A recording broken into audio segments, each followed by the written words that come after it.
Hello, mga kamaster, maraming salamat po sa lahat ng tumatangkilik ng Number 1 Supreme Warrior.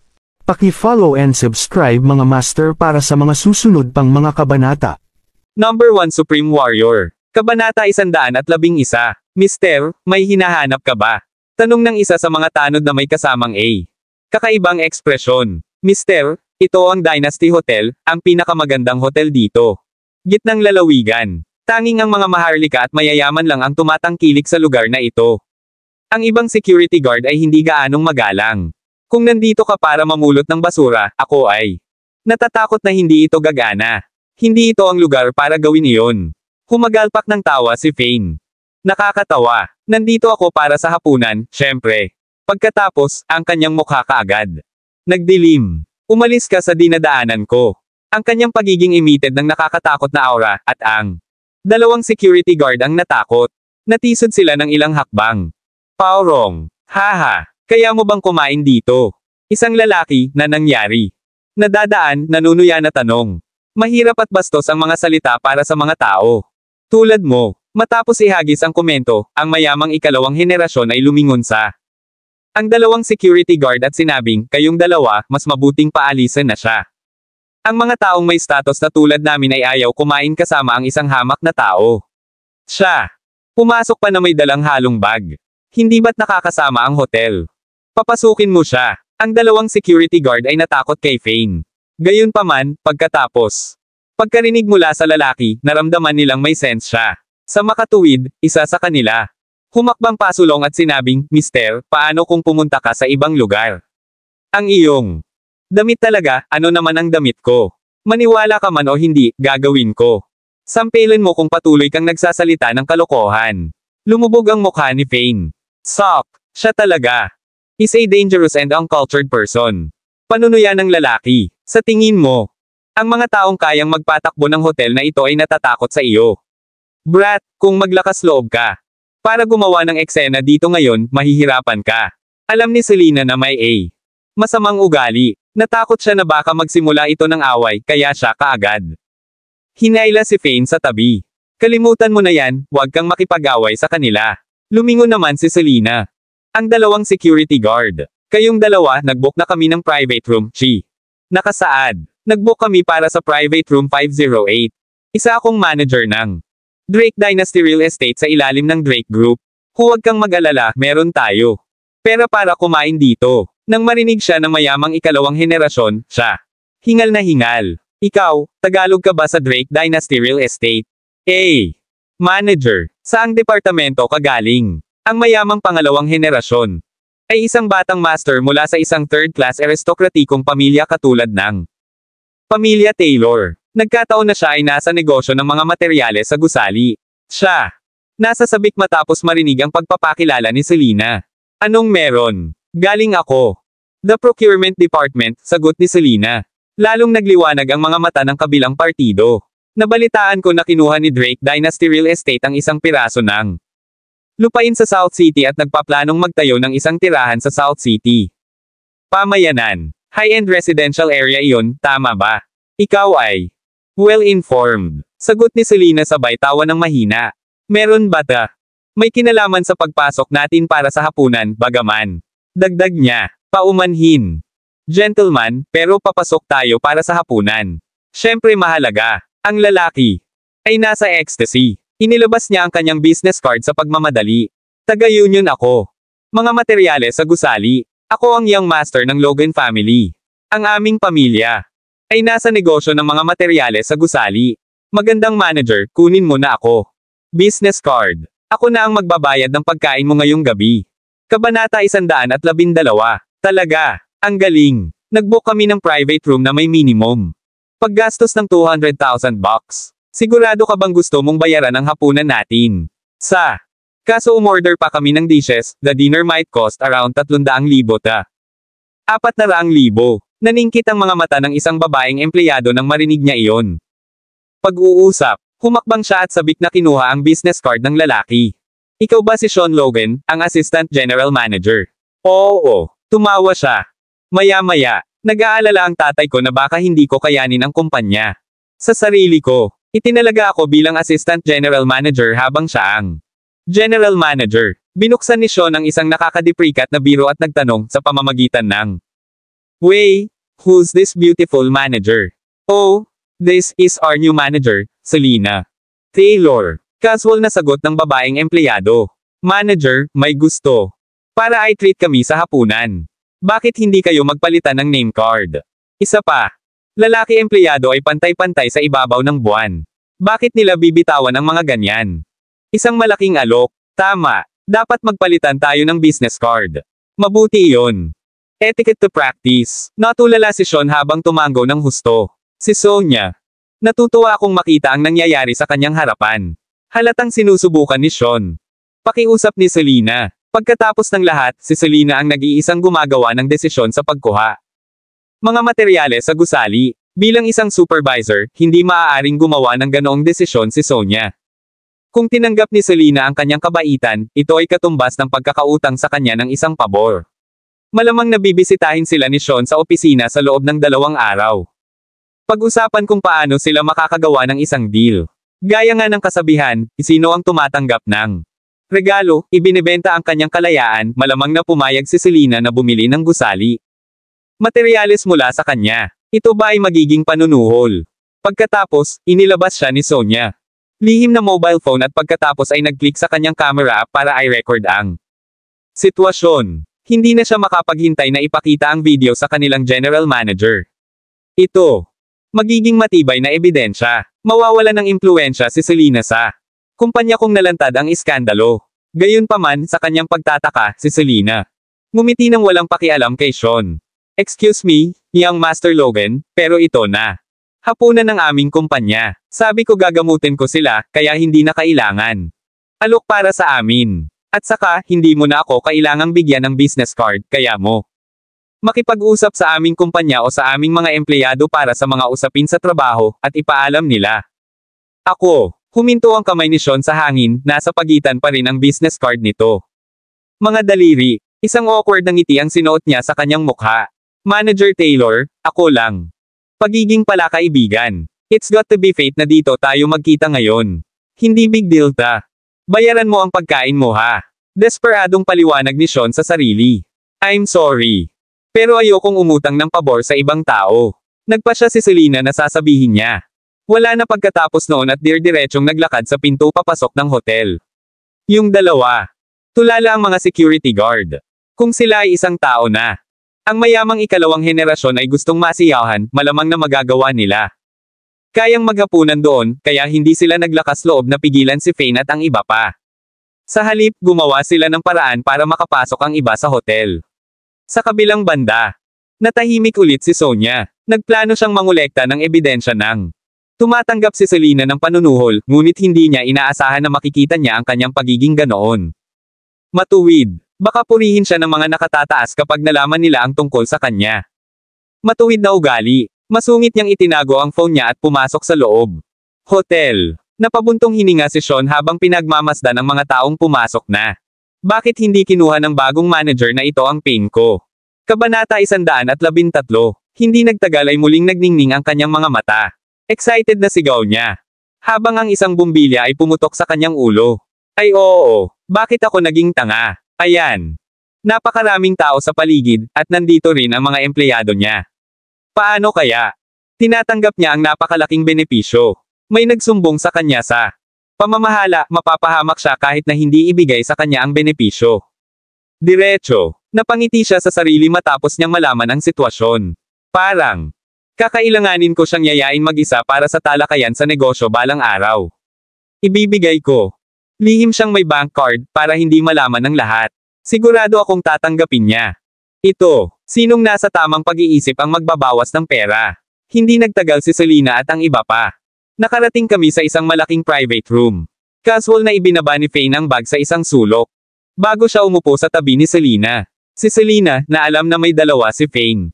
Milyon sa kanya, halatang tiwala sa pagbabayad ng pagkain. Siya. Tumayo at ngumiti sa lahat. Pwede kang umorder ng kahit anong gusto mong kainin. Nagsalita siya ng malakas. Ang pinakamababang paggasta sa pribadong silid na ito ay 200,000. Mga pera. Huwag mag-order ng mas mababa pa riyan para sa mga pinggan at alak, kung hindi, matatalo ka. Manager, makatitiyak ka. Hindi namin hahayaang mawala ito. Isang babaeng empleyado. Ang pinakamalakas sa kanilang lahat, tumawa ng malakas. Well, manatili tayo sa presyong binalak. Bagamat medyo mataas ang sweldo ng manager sa 1,000,000 kada buwan, kailangan niyang magsikap para dito. Tiyak na hindi madali, tama? Oo, nagsisimula pa lang magtrabaho si manager at wala pa siyang sweldo, siya pa. Inimbitahan kami sa hapunan higit sa lahat. Saan pa tayo makakahanap ng ganoong kagalingan? Manager, nakangiting sigaw ng isa pang empleyadong lalaki. Sina Sonia at nagkatinginan si Felicia, parehong may hiya, sila. Gustong masira ang relasyon ni Selena at ng mga empleyado, ngunit sila ay ginawang mas gusto ng lahat ng empleyado ang bagong manager. Di ako naniniwala. May pera siya para ipag-dinner tayo. Hindi kumbinsido si Sonia, nagngangalit ang kanyang mga ngipin. Naniniwala siyang sinusubukan lang ni Selena na iligtas ang kanyang mukha. Pagkatapos ng lahat, inilagay ang kanilang mga order, nag-order siya ng ilan sa mga pinakamahal na pagkain, na ginawa siyang mas komportable. Beef, sa tingin ko ang mga pagkain ito at alak ay gagawin. Magdagdag ng hanggang halos 400,000 bucks. Hindi pa rin ako naniniwala na mayroon siyang ganoong halaga ng pera. She rumbled internally. Napaisip si Sonia sa sarili. With a grin on her face, she said, "Everyone, let's drink up. Today is our manager's first araw sa trabaho. Magdiwang tayo. Ang alak na ito ay hindi mura, at ito ay higit sa 10,000 piso kada bote. 10 bote lang ang in-order ko. Supervisor, huwag. Sa tingin mo ito ay masyadong mahal. Sundin lang natin ang minimum na paggastos. Marka, kung hindi, baka masyadong mahal ang pagkain na ito." Isang babaeng empleyado. Nakasimangot at naisip na ang supervisor ay makasarili at tila hindi nag-aalala tungkol kay Selena. Hindi ba siya natatakot na mahirapan si Selena sa kanya sa hinaharap sa trabaho? Oo, supervisor, mali ka talaga dito. It's hindi sarili mong pera para hindi mo maramdaman ang kurot, di ba? Bakit ayaw mo mag-order ng mas murang alak ngunit mas maraming bote ang ibabahagi? Isa pang lalaking empleyado. Masyadong ay hindi napahanga. Halatang hindi masaya si Sonia na nakuha ni Selena maging manager sa sandaling sumali siya sa kumpanya, kaya siya ay malinaw nagbabalak para sa paghihiganti. Si Selena ay nagsimulang magtrabaho at siya ay hindi pa binayaran niya ang kanyang sweldo, ngunit inanyayahan niya sila na magkaroon ng isang marangyang pagkain sa gayong A-classy hotel. Labis ang pasasalamat ng lahat maliban kay Sonia, na nagpapakita kanyang kawalang kasiyahan. It was selfish of her to have ordered so many dishes and alak. Muntik nang mahimatay si Sonia. Hindi niya inaasahan ang taong pinangalanan Ben Blake, ang hindi nabighaning empleyado, na makipag-usap sa isang supervisor na ganoon. Hindi siya nagkaroon ng lakas ng loob na ipahayag ang kanyang opinyon noon. Hinatak niya ng mahaba. Mukha at ipinagtanggol ang sarili, si manager ang humiling sa amin na umorder bilang kami. Parang walang sinabi ang manager. Bakit parang ang dami mong nawala? Pera. Hindi ka pa nagsisimulang uminom, ikaw ay kumikilos tulad mo. Tulala at hindi alam kung ano ang sasabihin. It's alright. Siya ay mayroon. Nag-order pa rin ng mga pinggan, kaya kumain at uminom, lahat. Dapat magsaya. Matalinong niresolve ni Selena ang awkwardness. Ibig sabihin, dapat tayong maniwala na may pera sa bag ng asawa ni manager. Huwag. Sa tingin mo ba napakamahal ng lahat ng ito? Tiningnan ni Sonia ang habi na bag. Kakaiba ang sulok. Kabanata 114. Oo, dapat ay enjoy lang ng lahat ang gabi. About for our manager. Tumango si Felicia at saka tinanong si Fane, by the way. Anong ginagawa mo, Fane? Bakit ka mayaman? Sabihin mo sa amin ang tungkol dito. Ako ay isang bodyguard. Mahinang ngumiti si Fane at walang pakialam na sumagot. Bodyguard. Napahagalpak ng tawa si Sonia nang marinig iyon. Haha, pwede mong i-claim palagi. Para maging bodyguard para maging maganda ang pakinggan samantalang ang totoo, maliit ka lang. Security guard. Well, to put it in another way, nakatingin ka lang sa pinto. Sa palagay ko ay binabayaran ka lamang ng ilang libong dolyar sa isang buwan, oo. Ngayon, na ang iyong asawa ay kumikita ng 1,000,000 sa isang buwan, pakiramdam mo ba ay mababa? Dito. Humagalpak ng tawa si Fane.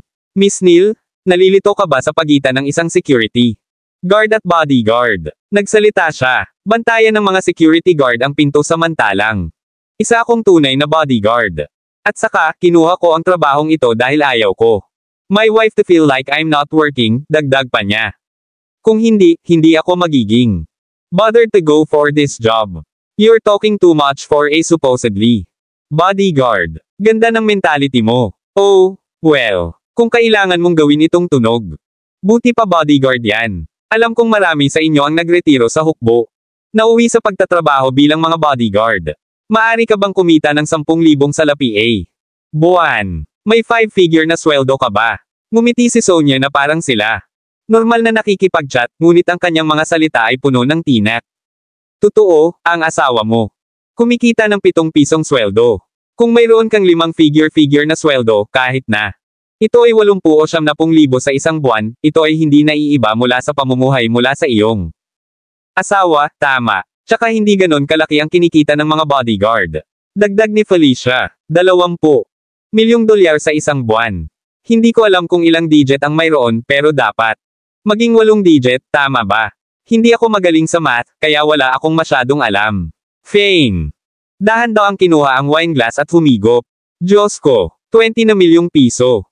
A month. Biglang sumigaw ang isang empleyado sa pagkagulat. Sahod mo rin. Mataas. Ito ang unang pagkakataon na nakarinig ako ng ganoon kataas na sweldo. Komento. Isa pang empleyado. Imposible. Huwag kang magyabang tungkol dito, sabi niya habang siya dinismiss ang hype. Sa pagkakaalam ko, mga bodyguard sa Middle Province ay hindi binabayaran ng kasing taas ng iba. Ang mga bodyguard na nasiyahan sa pinakamataas. Ang sweldo ay nagtrabaho para sa Drake family. Ako ang kanilang malayong kamag-anak, kaya alam ko ito. Ang pinakamahusay na pinuno ng commander ng Drake family ay binayaran lamang ng 1 o 2 milyon sa isang buwan. Nilinggan ni Sonia si Selena at Nishan, manager. Bago magyabang ang asawa mo next time, I suggest na alamin na niya. Sahod muna ng bodyguard. Masyadong nakakahiya at nakakahiyang magsalita. Yan. Supervisor, 20 million bucks a month talaga ang sweldo ng asawa ko. Ito ang personal na sinangayunan ng second young miss. Kahit na nararamdaman ko na ang masyadong mataas ang sweldo, hindi ko naman matatanggihan kung ganoon kataas ang sweldo niya, di ba? Ngumiti ng mapait si Selena. Sobrang surreal ng pag-usapan niya ang tungkol sa sweldo ni Fane. Marahil ay naghintay siya ng 1 buwan sa sweldong natanggap niya. Tiyaking matatapos ang pagbabayad. Pinilit ni Sonia ang kanyang dila. Ako. Hindi makapaniwala na kulang sa kultura ang asawa mo, manager. Hindi lang siya tumitigil sa pagmamayabang. Isa kang mataas na tagumpay na mag-aaral at manager ng Drake Dynasty Real Estate Company. Masama kung ikaw pa. Nagsisinungaling para pagtakpan ng asawa mo. Ngumiti si Sonia at desperately added, ilang beses na akong nakapunta sa Drake residence. I've seen lahat ng bodyguards doon, maliban sa ilang makapangyarihang tagapag-alaga na mayroon ako. Hindi ko nakita sa buong buhay ko. Nakita ko na silang lahat pero hindi ko na pinansin. Asawa. Nako, unang araw ko pa lang sa trabaho ngayon, ito ay normal kung hindi mo ako nakita. Bulalas ni Fane. At saka, ikaw at ako ay hindi mga tao sa parehong antas. Hindi mahalaga kung nakita mo ako o hindi. Kabanata 115. Napanatili ni Fane ang kanyang walang pakialam na ekspresyon. Walang pagod niyang pinagsilbihan si Selena.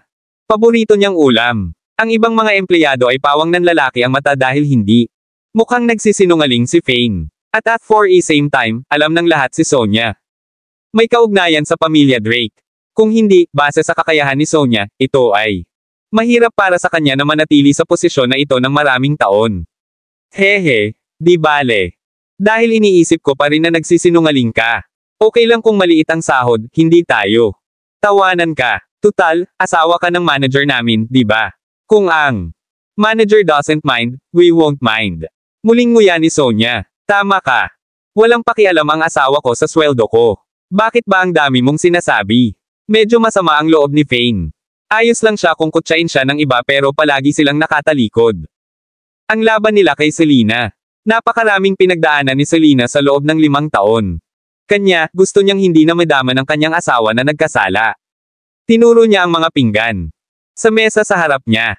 Marami kang in-order na ulam, pero hindi pwede. Even stop you from daldal. You. Napatayo si Sonia sa galit. Paano? Sana makalakad siya at masampal agad si Fane. Gayunpaman, Fane ay hindi nagtatrabaho sa ilalim niya. Siya ang asawa ni Selena, at si Selena ay siya. Direktang boss, haha, bakit hindi mo patunayan sa akin na may kakayahan ka? Kung hindi, nagsisinungaling ka lang. Sa wakas, pinigilan ni Sonya ang galit sa kanya. Puso at bumalik sa upuan. Anong gagawin mo kung mapatunayan ko? Lumuhod ka. Bumaba at humingi ng tawad sa akin. Puna ni Faye nang makita ang kalaban. Hindi kumbinsido na tingin. Oo, mapapatunayan mo sa akin at tingnan ko kung anong klase ng bodyguard ay maaaring kumita ng 20 milyong bucks sa isang buwan. Hindi nasisiyahan si Sonya. Sa simula, ngunit nagsisimula na siyang makaramdam ng sobrang inis kay Fane. Siya. Tumayo ulit at pinag-cross ang mga braso sa dibdib. Bibigyan kita ng 10 minuto. Kung hindi mo mapapatunayan na 20 million ang monthly salary mo, ano? Dapat ko bang gawin ito? Si Fane, na nag-iisip ng mabuti, pagkatapos ay sumagot, paano kung ako? Let you slap my face. Yes, I'm looking forward to it. Tama ang pagsang-ayon ni Sonya. Palayo at tiningnan ang oras. Kung gayon oras na para ipakita ko sa iyo ngayon. Bilang siya. May naalala sa kanya nilingon si Selena.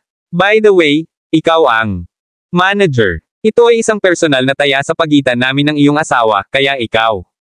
Hindi ako dapat ikahiya sa hinaharap dahil dito. Pagkatapos ng lahat, ito ay wala. Gawin sa trabaho. Hehe. Huwag kang mag-alala, hindi kita guguluhin dahil dito.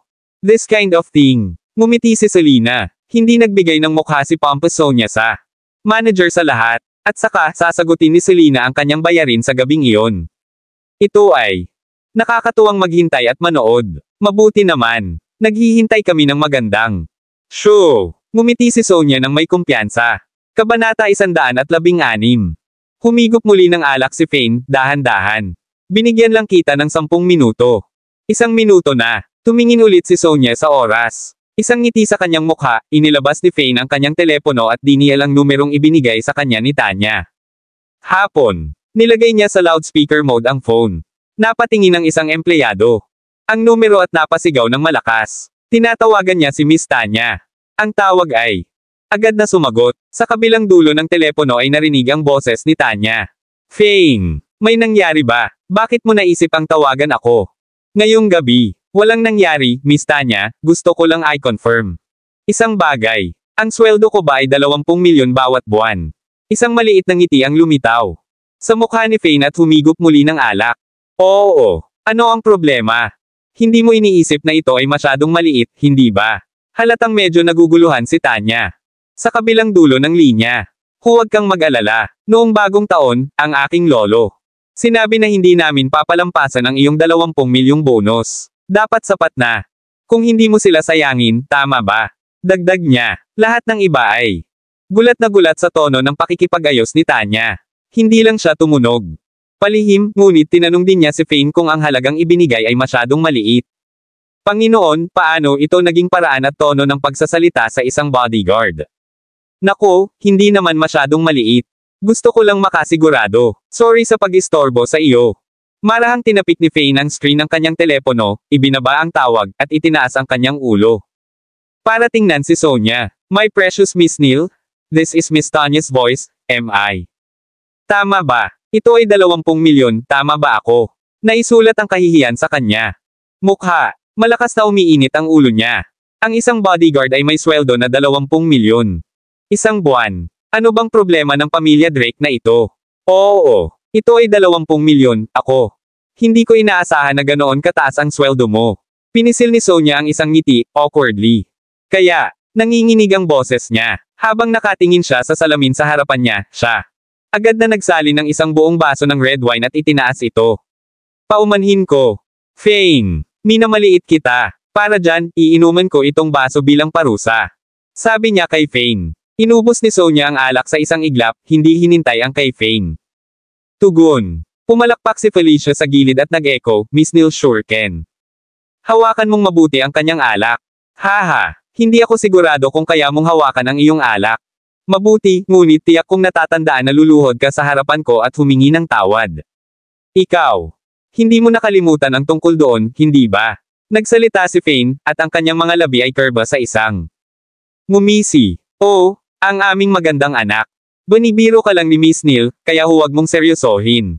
At saka, pinarusahan niya ang sarili sa lahat ng alak na iyon. Bakit?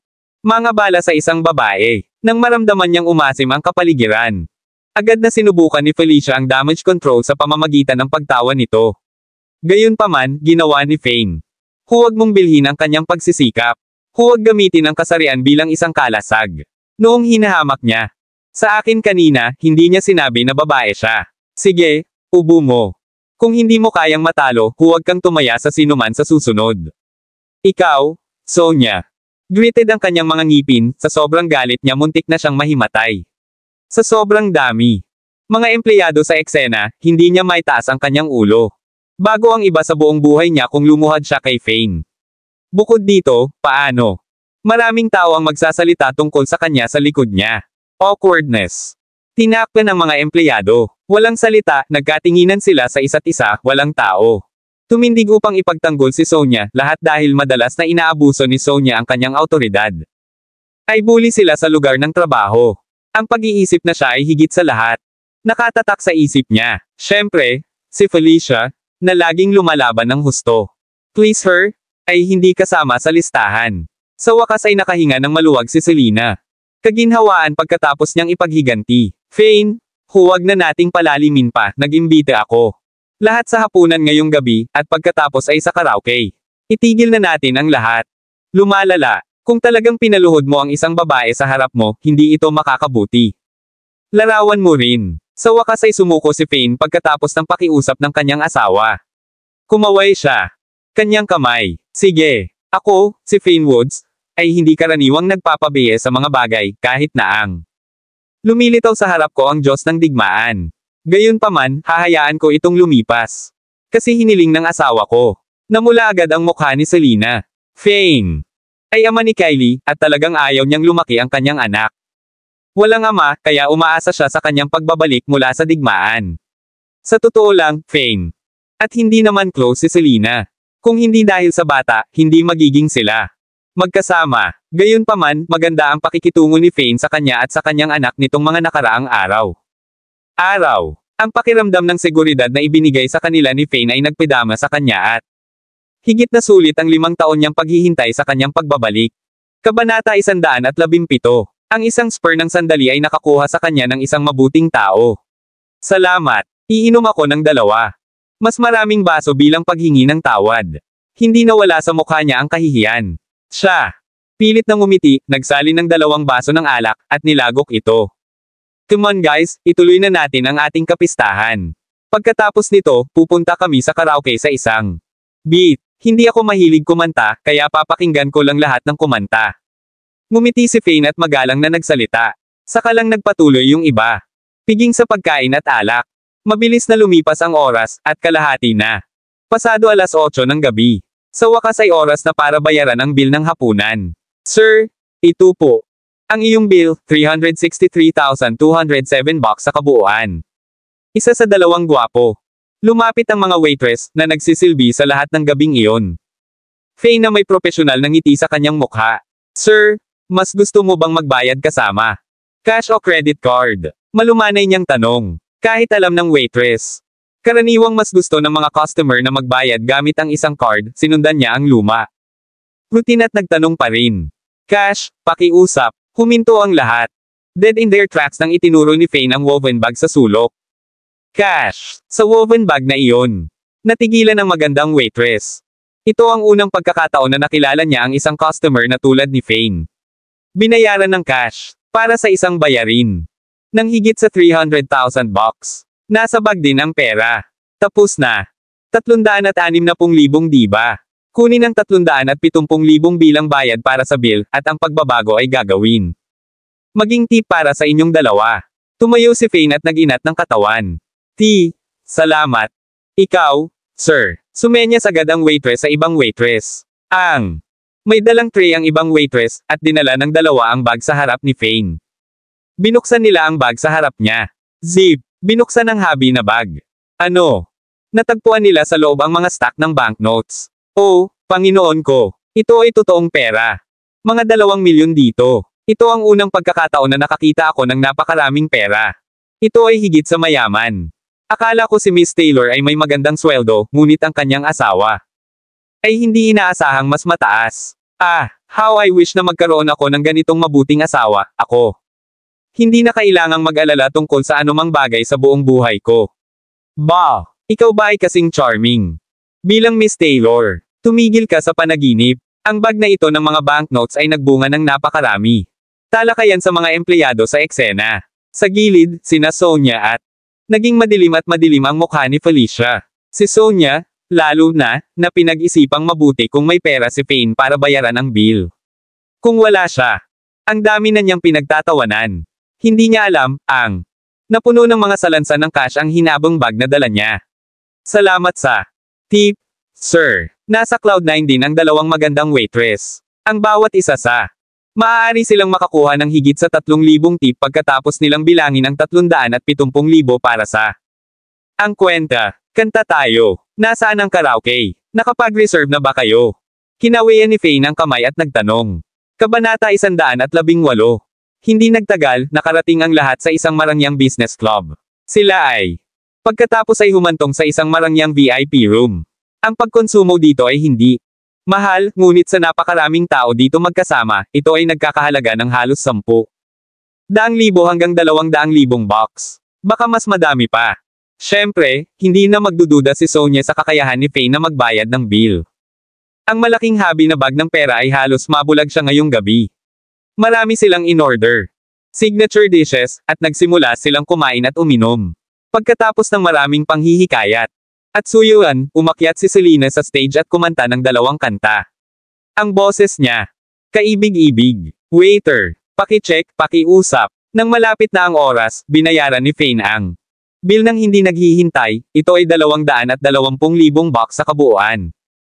Pinakuha niya ang waiter ng 230,000 para sa bayarin, at ang pagbabago ay magiging tip ng waiter. Lumabas si Fane ng VIP room kasama si ang natitirang 1,400,000 sa kanyang bag, handa nang umalis. Bahay. Maasim sina Sonia at Felicia sa buong panahon. Kaya lang nila.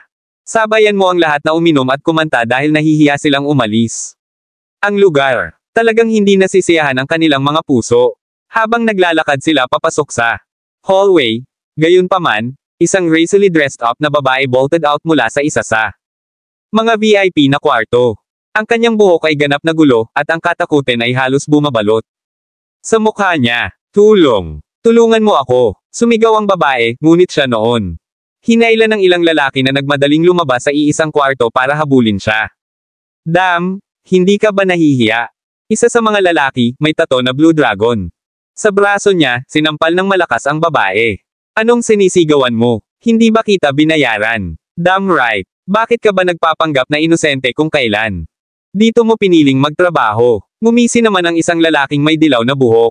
Tingnan mo.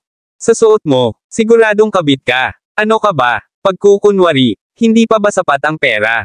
Kinalabot niya ang babae. Sa sahig, ang kanyang mga mata ay nagninangas. Halika dito. Bibigyan kita ng ilang libo pa. Haha, sir. Huwag po. Mangyaring huwag. Pakiusap ko. Please pakawalan mo na ako.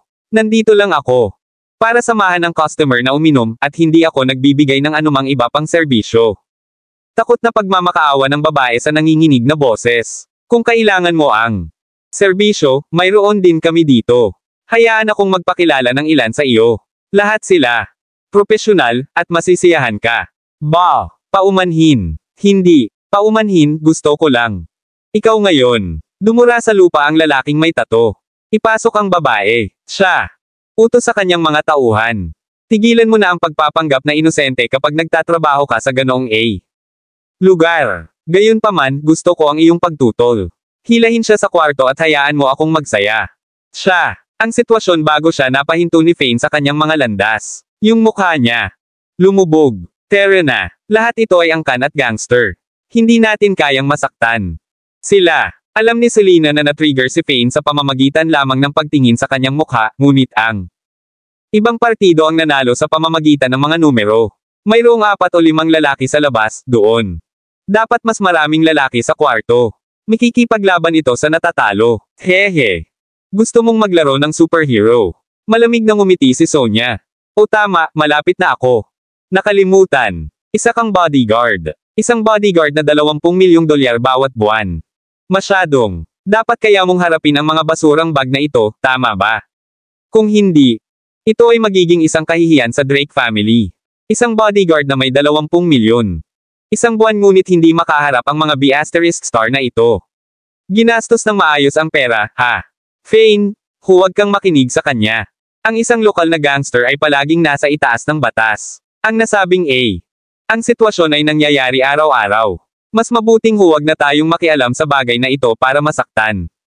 Sila, isang lalaking empleyado, natatakot na si Fane ang makialam dito. Affair, humakbang para paalalahanan si Fane. Tulungan mo ako. Basta. Nang pilit nang hihilahin ang babae, umiiyak itong nagmamakaawa. Kay Fane. Napansin niya ang titig ni Fane.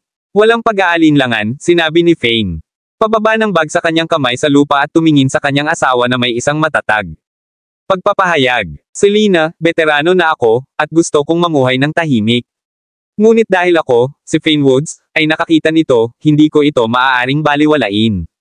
Napatingin si Selena, sa walang magawang mga mata ng babae. Alright then. Bumigay si Selena. B. Ingat. Huwag kang mag-alala. Paniniguro ni Fane sa kanya. Kabanata 119. Lumakad lang si Fane pagkatapos niyang makuha ang pahintulot ni Selena.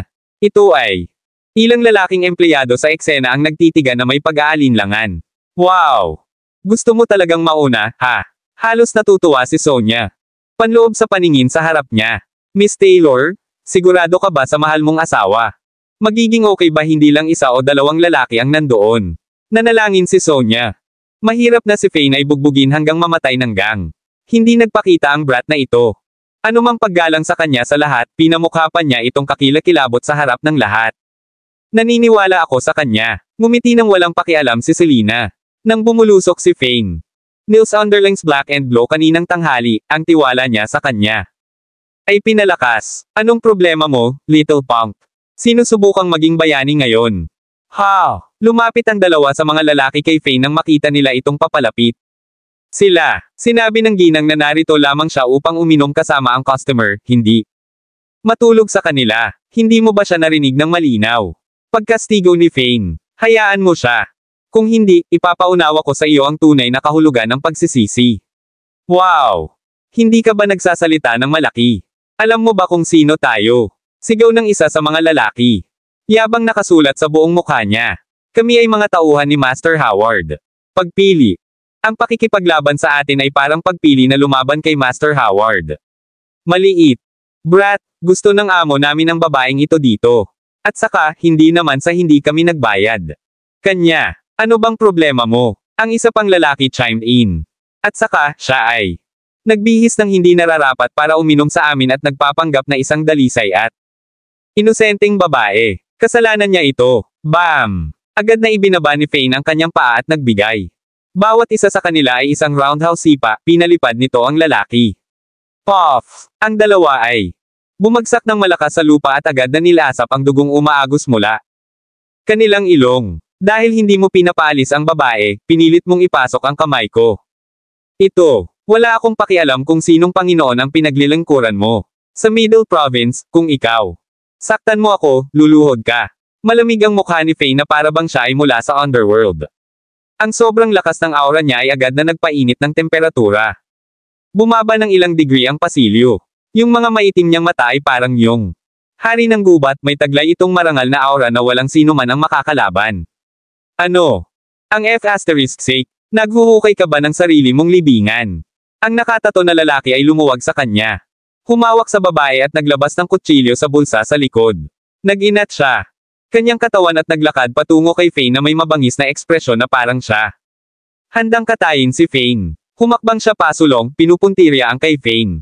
Chan! You! Sa sumunod na segundo, mahigpit na hinawakan ni Fane ang may tato.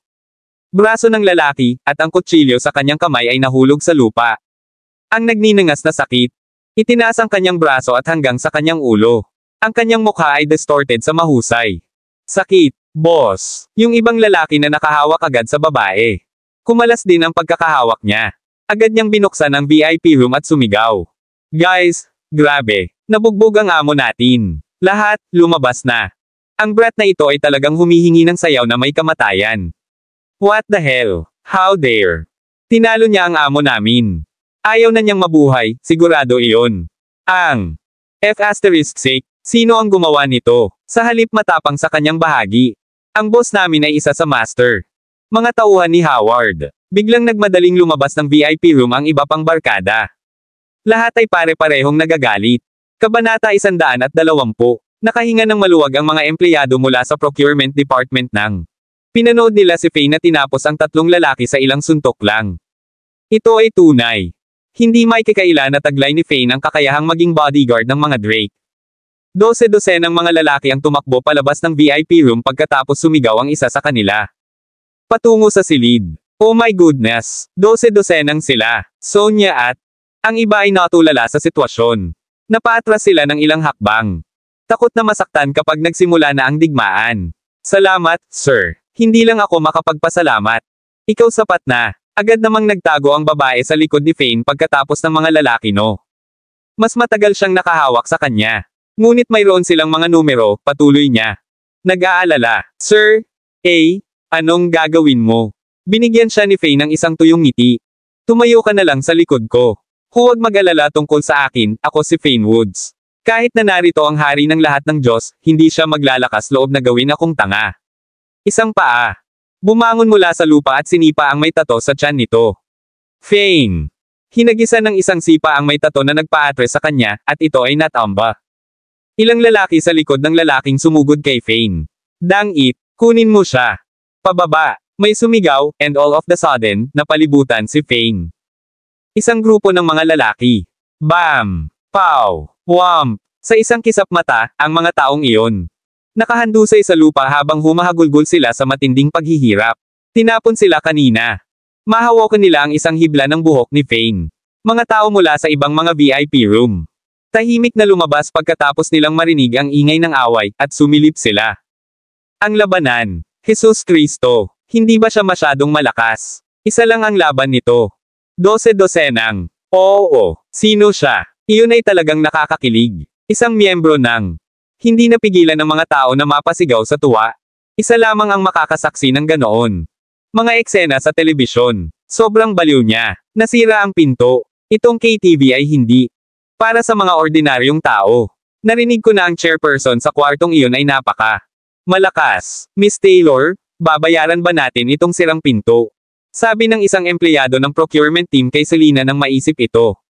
Sumagi sa isip niya. Ano bang kinakatakutan mo? Ang asawa ni Miss Taylor ay nakakatakot mayaman. Tingnan mo ang habi niyang bag, mayroong higit sa 1 milyon. Doon. Putol ng isa pang babaeng empleyado na may maangas na ekspresyon. Walang iba kundi paghanga kay Faye na makikita sa kanyang mga mata. Isang lalaking katulad. Si Faye ay isang tunay na lalaki. Hindi nakakagulat na ang pinakamagandang babae. Pinili ng Middle Province na pakasalan siya. Sinong B** starred yun? How dare? Nanggugulo ka sa amin. Sinasadya mo bang hanapin ang iyong daan patungo sa impyerno? Ilang lalaking nakasuot ng suit na nagbabantay sa club na ito, ang pumunta sa kaguluhan. Ang lalaking nanguna sa nagmamarcha na hukbo ay ang tagapamahala nito. KTV Club. Ang nakatato na lalaki ay kahindek-hindek na kulay itim at lila na natatakpan. Kanyang mukha. Agad siyang tumayo at pumunta sa manager. Sa wakas. Nandito ka, Mr. Meyer. Pumunta ako dito para gumastos at magsaya, pero ano? Nangyari sa huli. Sobrang laki ng ginastos namin at puro sugat lang ang natamo namin. Mga pasa. Bukod dito, ang mga pasa na ito ay ibinigay ng isang daga mula sa I don't know. Saan? Agrabyado niyang sabi. Kailangan mong gawin ang isang bagay tungkol dito. Nakakunot ang noo ni Faye habang tinitingnan ang sitwasyon. Parang itong little tattooed brat ay nakilala kay G. Meyer. Iyon ang dahilan kung bakit sila naglakas loob na maging isang maton. Dito, siya lang. Pinatumba niya kayong lahat ng mag-isa. Imposible. Nagsalubong ang mga kilay ni Mr. Meyer, at medyo nagulat siya. Nang marinig niya ang mga salita. Ikaw si Mr. Meyer, ang manager ng club na ito. Tama. Putol ni Selena. Ang grupong ito ng mga tao ay naghahanap ng gulo. Iyong lugar. Nandito lang ang babae doon para uminom sa kanila, pero yon. Kailangang pilitin ni Guy ang babae na matulog sa kanya. Ang sitwasyon talaga. Nakakainis, kaya tinulungan ka ng asawa ko na turuan sila ng leksyon. Nagsalita si Selena, habang tinuturo niya yung babae tapos yung nakatato na lalaki. Maraming salamat mga Kamaster sa walang sawang pagsusubaybay, isang like, share, and subscribe naman dyan mga Kamaster. Abangan ang susunod pang mga kabanata.